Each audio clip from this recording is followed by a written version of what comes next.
వెంటనే అరెస్ట్ చేశారు పోలీసులు. వాళ్ళు పోలీసుల అదుపులో ఇప్పుడు ఉన్నట్లుగా తెలుస్తోంది. అయితే బేసిక్గా నేను ఇప్పుడు చెప్పొచ్చేది ఏంటంటే, అసలు ఎంతకాలం ఇలా ఒక పక్కన అమాయకమైనటువంటి భర్తలు దారుణమైనటువంటి స్వభావం, హీనాతిహీనమైనటువంటి స్వభావం ఉన్న మహిళల ఆకృత్యాలకు బలైపోతున్నారు. మరో పక్క చూస్తే ఇటువంటి అమాయకపు మహిళలు, ముఖ్యంగా ఇటువంటి వరకట్న పిశాచుల దాహానికి బలైపోతున్నారు. అసలు ఎటుపోతోంది సమాజం అని చెప్పి ప్రస్తుతం సామాజికవేత్తలు, అలాగే వివిధ సామాజిక వర్గాలకు చెందినటువంటి అనేక మంది మానవతావాదులు కూడా ముక్కున వేలేసుకున్నటువంటి పరిస్థితిని మనం చూస్తున్నాం. మరి ఈ ఘటనపై మీరేమనుకుంటున్నారో మీరు కూడా మీ కామెంట్స్లో తెలియజేసే ప్రయత్నం చేయండి.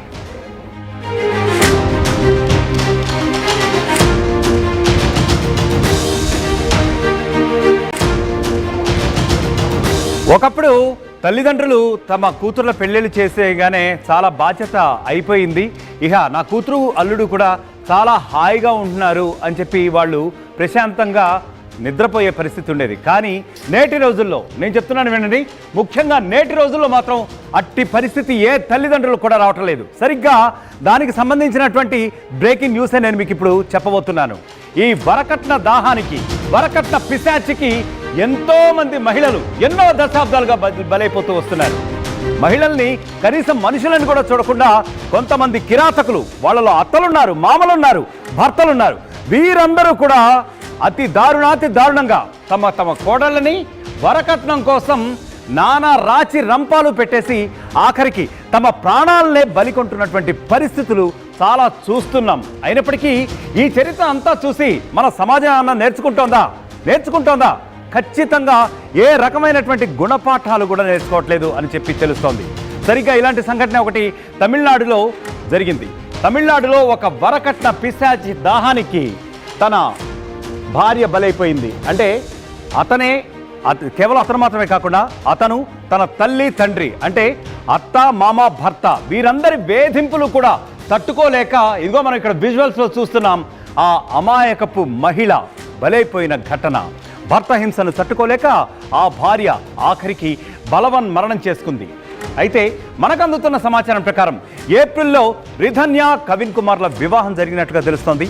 ఇదే సమయంలో, అంటే పెళ్లి సమయంలో అల్లుడికి కట్నం ఏది ఇవ్వలేదు అనుకోకండి, ఎందుకంటే అయినప్పటికీ కూడా ఎంతో ఎక్కువగా భారీగా కట్న కానుకలు సమర్పించుకున్నప్పటికీ కూడా నాకు ఇంకా కావాలి కట్నం, పుట్టింటి నుంచి తీసుకురా, మీ వాళ్ళకి బాగానే ఉందిగా, నాకు మొత్తం ఆస్తి కావాలని ధోరణిలో వేధించినట్టుగా కూడా మనకు తెలుస్తోంది.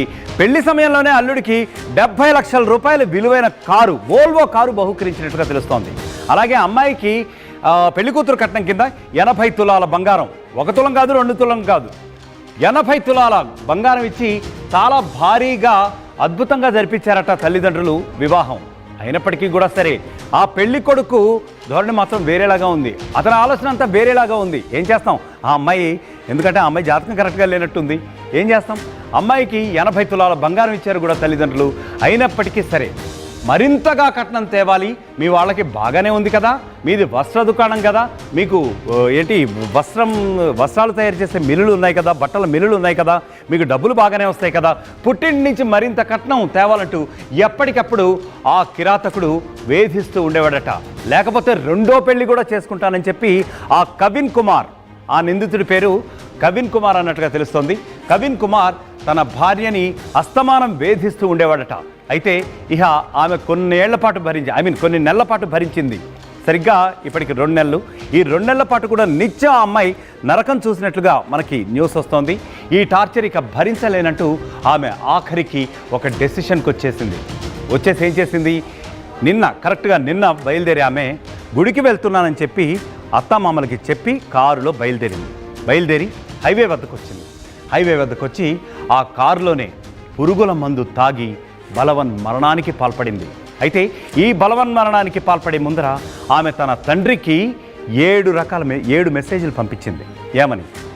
మొత్తం కూడా 7 మెసేజ్ల్లో చాలా కూలంకషంగా ఆమె ఎక్స్ప్లెయిన్ చేసిన పరిస్థితి ఉంది. ఈ రకమైన టార్చర్ నన్ను పెడుతున్నారు, మరింత కట్నం తేవాలంటూ మనం 80 లక్షల కట్నం సమర్పించాము, అలాగే కారు సమర్పించాము, అలాగే బంగారం కూడా వాళ్ళకి సమర్పించాము. అయినప్పటికీ కూడా వాళ్ళ యొక్క వరకట్న దాహానికి అంతు లేదు.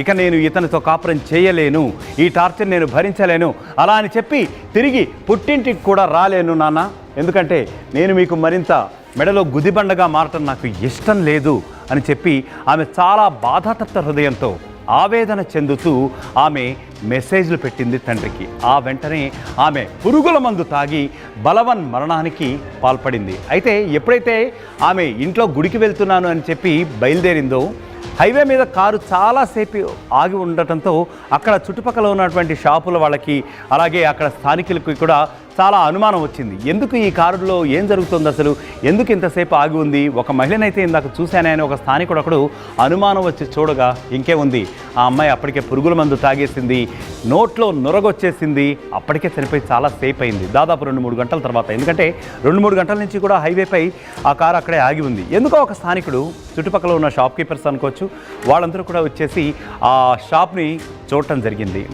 ఆ షాప్ కీపర్ వచ్చేసి ఆ కారులో ఏం జరిగిందా అని చెప్పి చూడటం జరిగింది. ఇంకేముంది, ఒక మహిళ, అమాయకపు మహిళ విగత జీవిగా అందులో పడి ఉంది. దీంతో హఠాత్ పరిణామానికి గురైనటువంటి ఆ స్థానికుడు వెంటనే పోలీసులకు సమాచారం ఇచ్చాడు. వెంటనే పోలీసులు వచ్చారు.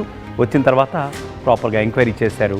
ఆఖరికి ఎప్పుడైతే ఆమె సెల్ ఫోన్ని స్వాధీనం చేసుకున్నారో పోలీసులు, ఆమె లాస్ట్ అంటే టైంను బట్టి పోలీసులు ప్రాథమికంగా ఇన్వెస్టిగేషన్ చేయగా ఆమె చివరిసారిగా తన తండ్రికి 7 మెసేజ్లు పంపింది. అందులో మొత్తం మ్యాటర్ అర్థమైపోయింది. వీళ్ళు ఈ రకంగా టార్చర్ చేస్తున్నారు, గత 2 నెలలుగా కూడా ప్రతి నిత్యం నాకు నరకం చూపిస్తున్నారు, మనం ఇంత భారీ కట్న కానుకలు సమర్పించినప్పటికీ కూడా నన్ను ఇంత ఘోరంగా వేధిస్తున్నారు, 2 నెలలకే నాకు నరకం చూపించారు నాన్న, దయచేసి నన్ను క్షమించండి అని చెప్పి చాలా బాధాతప్త హృదయంతో చాలా ఆవేదనపూర్వకంగా ఆమె పంపించిన మెసేజ్లతో పోలీసులకు మొత్తం తెలిసిపోయింది. వెంటనే ఇంకేముంది, భర్త అత్తమామలని వెంటనే అరెస్ట్ చేశారు పోలీసులు. వాళ్ళు పోలీసుల అదుపులో ఇప్పుడు ఉన్నట్లుగా తెలుస్తోంది. అయితే బేసిక్గా నేను ఇప్పుడు చెప్పొచ్చేది ఏంటంటే, అసలు ఎంతకాలం ఇలా ఒక పక్కన అమాయకమైనటువంటి భర్తలు దారుణమైనటువంటి స్వభావం, హీనాతిహీనమైనటువంటి స్వభావం ఉన్న మహిళల ఆకృత్యాలకు బలైపోతున్నారు. మరోపక్క చూస్తే ఇటువంటి అమాయకపు మహిళలు ముఖ్యంగా ఇటువంటి వరకట్న పిశాచుల దాహానికి బలైపోతున్నారు.